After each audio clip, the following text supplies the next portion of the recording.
Relative या respect आप बोल सकते हो। टाइम पासेस मतलब टाइम चल रहा है आगे की तरफ, ठीक है, टाइम पास हो रहा है, टाइम के रिस्पेक्ट में उसके सराउंडिंग्स के रिलेटिव में अगर उस ऑब्जेक्ट की पोजीशन चेंज नहीं हो रही है तो आप उस ऑब्जेक्ट को स्टेट ऑफ रेस्ट में कह सकते हो फिजिक्स के अंदर। It's important to remember that rest is relative.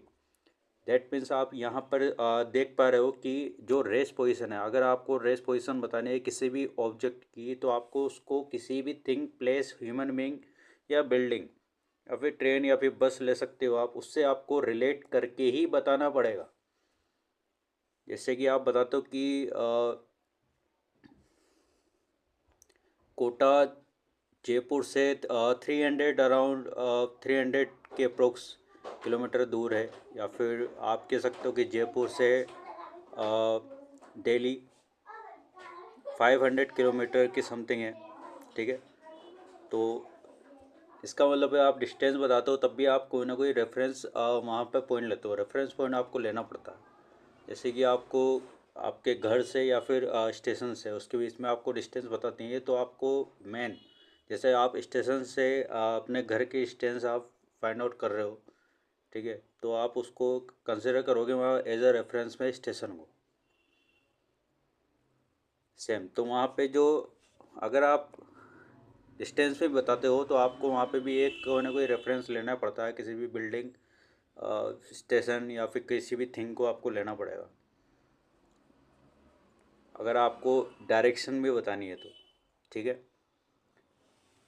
तो वहाँ पे आप बोल सकते हो कि जो रेस्ट है वो रिलेटिव है। रिलेटिव मीन्स वो किसी पर्सन थिंग्स के रिलेट करके या रेफरेंस में ही आप किसी अनदर ऑब्जेक्ट की स्टेट ऑफ रेस्ट और मोशन को बता सकते हो। An object at rest might be in motion relative to a different frame of reference.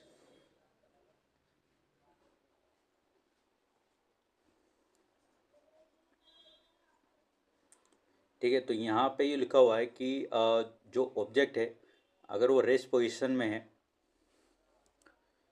तो वो जैसे ही मोशन में आएगा, जैसे मोशन में आएगा तो उसका जो फ्रेम ऑफ रेफरेंस है वो डिफरेंट हो जाएगा। ऑब्वियस सी बात है, जब कोई भी ऑब्जेक्ट है अगर वो स्टेट ऑफ रेस्ट में है तो वहाँ पे one he frame of reference रहेगा, मतलब वहाँ पे